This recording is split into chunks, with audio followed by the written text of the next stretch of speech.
কাতলা মাছের ঝোল অনেকভাবে হয়তো আপনারা বানিয়েছেন। একবার আমার এই পদ্ধতিতে বানিয়ে দেখুন, এটি টেস্ট দুর্দান্ত হয়। চলুন তাহলে রেসিপিটি দেখা যাক।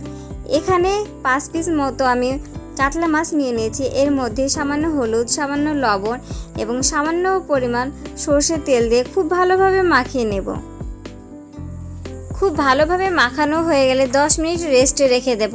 ততক্ষণে আমরা মশলাটা বানিয়ে নেব। চলুন তাহলে দেখা যাক মশলাটা বানাতে আমাদের কি কি লাগছে। একটা মিডিয়াম সাইজের পেঁয়াজ কুচি কুচি করে কেটে নিয়েছি। এবার এর মধ্যে অ্যাড করে দেব 4টে কাঁচা লঙ্কা, 3টে শুকনো লঙ্কা, 7 থেকে 8টা রসুনের কোয়া, 4 থেকে 5 টুকরা আদা, 1 চামচ গোটা ধনে, 1 চামচ হলুদ সর্ষে, 1 চামচ কালো সর্ষে, স্বাদ মতো লবণ, সামান্য পরিমাণ গোলমরিচের গুঁড়া। আপনারা এখানে চাইলে গোটা গোলমরিচও অ্যাড করতে পারেন। 1 চামচ সর্ষের তেল, সামান্য জল দিয়ে এবার খুব ভালোভাবে হাত দিয়ে মাখিয়ে নিতে হবে। তারপর একটা স্মুথ পেস্ট বানিয়ে নেব। পেস্টটা একটু গাঢ়ই হবে, খুব পাতলা করা যাবে না। এখানে একটা টমেটো কুচি কুচি করে কেটে নিয়েছি।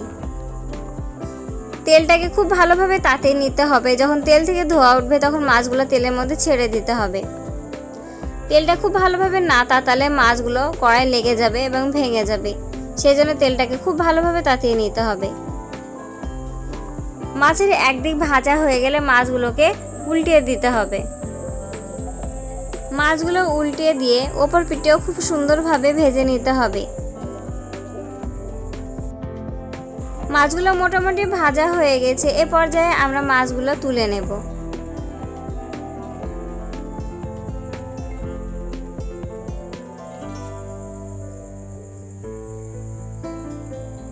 এবার তেলের মধ্যে অ্যাড করে দেব সামান্য কালো জিরা, 2টো তেজপাতা।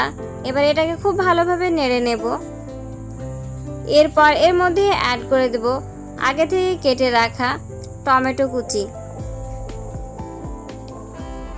টমেটোগুলোকে খুব ভালোভাবে ভেজে নিতে হবে। ভিডিওটি যদি আপনাদের কোনো উপকারে আসে তাহলে অবশ্যই একটি লাইক, কমেন্ট এবং শেয়ার করে দেবেন। এবার বেটে রাখা মশলাটা অ্যাড করে দেব।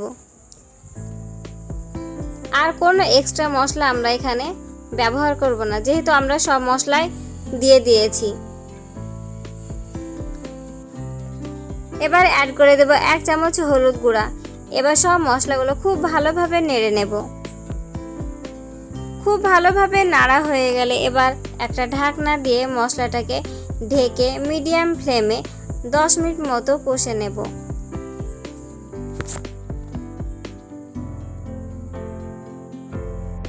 দশ মিনিট পর ফিরে এলাম।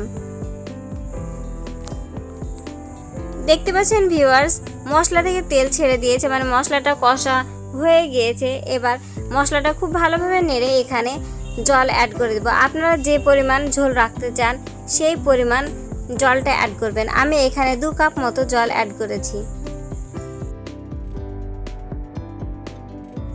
জল অ্যাড করার পর খুব ভালোভাবে নেড়ে নেব। এবার ঝোলটা খুব ভালোভাবে ফুটিয়ে নিতে হবে। যখন ঝোলটা খুব ভালোভাবে ফুটে যাবে তখন মাছগুলোকে এক এক করে ঝোলের মধ্যে ছেড়ে দেব। দেখতেই পাচ্ছেন ভিউয়ার্স, ঝোলটা খুব ভালোভাবে ফুটে গিয়েছে। এই পর্যায়ে মাছগুলোকে এক এক করে ছেড়ে দেব। এই মাছটা রান্না করার সময় কোনো রকম আমরা ঢাকা দেব না। ঢাকা দিলে মাছগুলো সেদ্ধ হয়ে যাবে, খুব ভালো টেস্ট আসবে না। ঝোল থেকে তেল ছাড়তে শুরু করে দিয়েছে। এই পর্যায়ে গার্নিশের জন্য 4টে কাঁচা লঙ্কা অ্যাড করে দেব। তারপর আমরা আরও 2 মিনিট মতো মাছটাকে রান্না করে নেব। আপনারা চাইলে কাঁচা লঙ্কাটা স্কিপ করতে পারেন, বাট কাঁচা লঙ্কাটা দিলে ফ্লেভারটা খুব সুন্দর আসে। মাছটা রান্না কমপ্লিট হয়ে গিয়েছে। এই পর্যায়ে আমরা চুলা আঁচটা বন্ধ করে দেব। প্রথম থেকে শেষ পর্যন্ত থাকার জন্য আপনাদেরকে অসংখ্য ধন্যবাদ।